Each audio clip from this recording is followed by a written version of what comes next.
Baik. Nah, sekarang akarnya. Orang yang ingin cerdas secara spiritual harus dimulai dari akarnya. Jadi pelan-pelan kita bangun kecerdasan spiritual. Diawali tentu saja dari kesungguhan. Ini mirip dengan yang emosional kemarin ya. Bahwa kecerdasan spiritual ini sifatnya potensi dalam diri kita. Kalau tidak digunakan ya tidak ada gunanya. Kalau tidak digunakan ya mati. Maka pertama-tama akar kecerdasan spiritual itu kemauan dan kesungguhan kita. Untuk berefleksi, untuk merenungi hidup, untuk memikirkan makna. Kalau kita tidak mau, Pak saya ikut saja orang lain, Pak saya asal jalan saja, ya kecerdasan spiritualnya macet. Jadi yang pertama ini sungguh-sungguh ya, kalau bahasa agamanya niat. Ya kalau tidak niat ya apa-apa tidak akan hasil. Jadi rumus pertama adalah yuk sungguh-sungguh mari menyisihkan waktu untuk merenung, untuk muhasabah, untuk memperhatikan hidup ini, diri kita, lingkungan kita, melalui refleksi, melalui tadabbur, tafakkur, dan lain sebagainya. Ini yang pertama, akarnya. Nah, biasanya kalau kita hidup secara serius, itu nanti akan bertemu pencerahan-pencerahan. Maka akar yang kedua ketercerahan. Ini momen wow, iya ya ternyata hidup ini begini. Itu momen pencerahan. Baru saya tahu ternyata saya itu manusia yang lemah. Ini namanya pencerahan.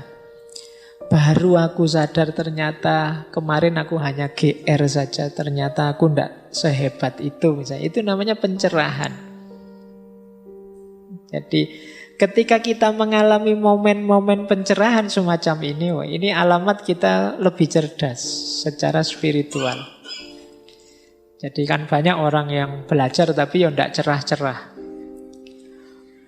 Ruwet terus uripe. Jadi banyak orang yang tercerahkan. Dan ini yang membuat ilmu itu asik. Kalau kalian merasa tidak kerasan membaca buku, tidak kerasan belajar, kemungkinan jarang ketemu pencerahan. Orang itu senang baca ketika dia baca, wow iya ternyata begini, iya ternyata begitu. Itu mungkin dia tambah asik pengen baca terus. Tapi begitu baca, ini buku apa toh ya, susah sekali dipahami, susah ya, tidak jadi baca. Jadi momen ketercerahan itu kejarlah.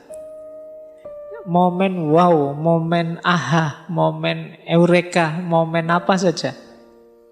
Kejar itu karena dia mengantarkan kita pada pemahaman spiritual.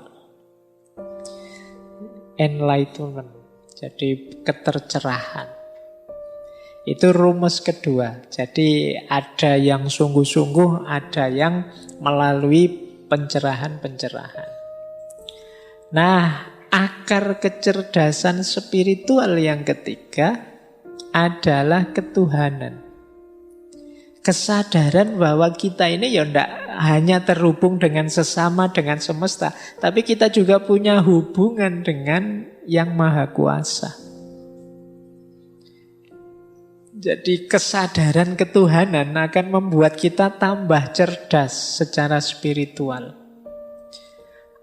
Ada banyak momen dalam hidup ini yang kita kesulitan memaknainya kecuali setelah kita hubungkan dengan Tuhan. Begitu kita sambungkan dengan Tuhan, banyak hal mudah jawabannya, kita tahu maknanya.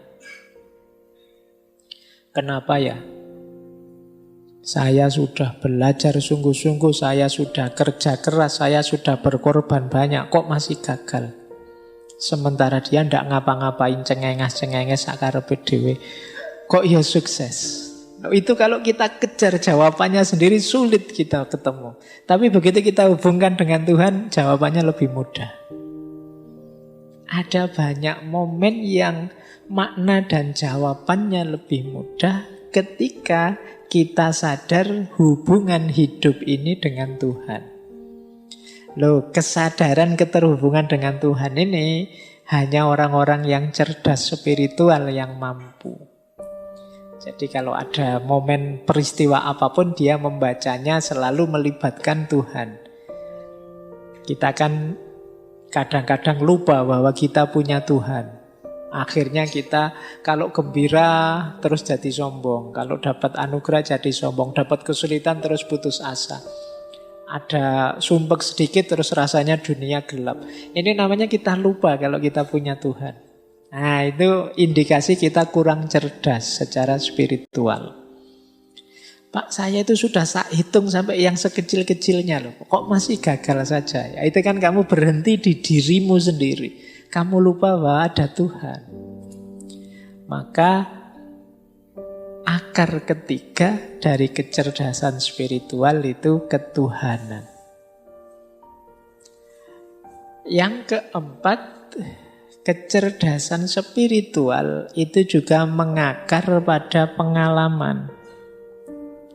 Jadi pengalaman inilah nanti yang jadi dasar kecerdasan, kepekaan juga kita secara spiritual. Kalau bahasa psikologi ada habit of mind. Pikiran kita terkondisikan peka dengan aspek makna, aspek spiritual. Itu mungkin bisa diawali dari pengalaman kita sejak kecil. Mungkin yang ngalami dulu ngaji di kampung, ngalami sama bapak ibu dipaksa sholat jamaah dan lain sebagainya. Itu kan pengalaman-pengalaman spiritual waktu kecil. Yang ini akan jadi habit kita. Jadi kebiasaan kita. Yang itu rasanya kita tidak enak kalau tidak begitu. Nah, itu buah dari pengalaman.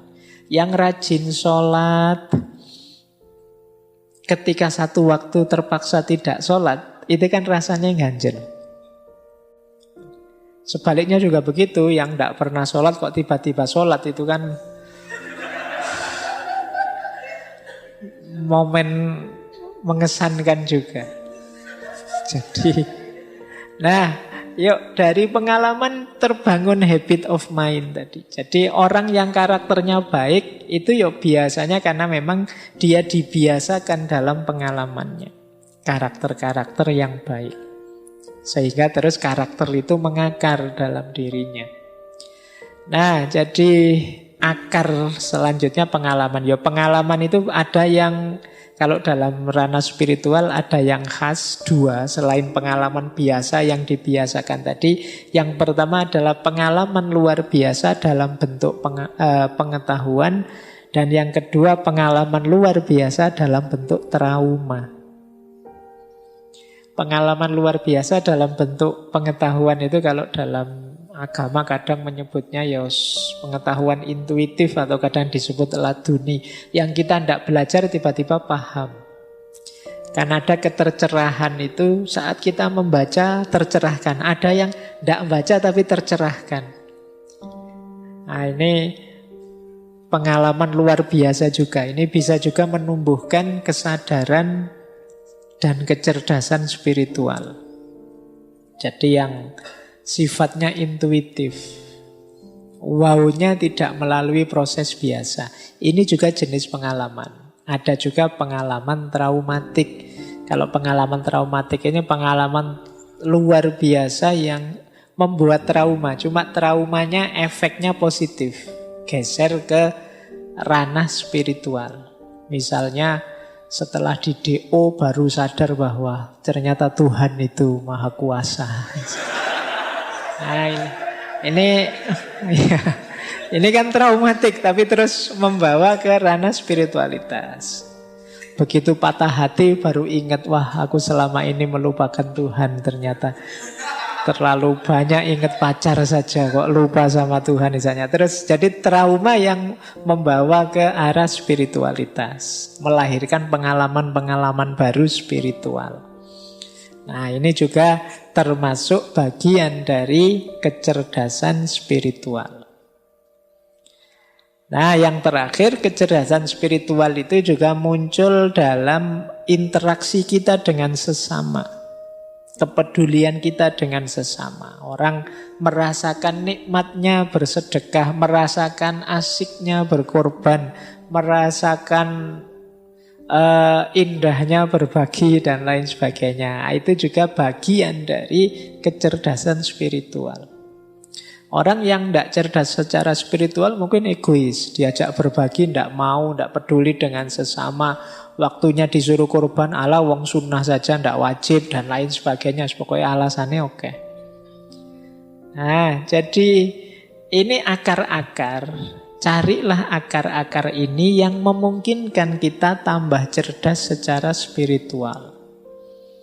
Kesungguhan, kemudian ketercerahan. Cari momen-momen yang membawa kita pada pencerahan-pencerahan. Kalau males baca, yo dengerin YouTube atau apalah gitu. Yang penting membaca sekitar juga tidak masalah. Siapa tahu nanti dapat semacam ilham, intuisi, wawasan baru atau apa. Kejar itu.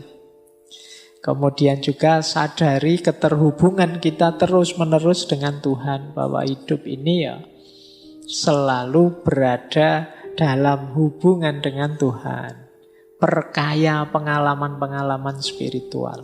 Sehingga dia akan jadi habit tabiat kita. Dan jangan lupa kepedulian sesama. Itu melahirkan kepekaan dan kecerdasan spiritual juga.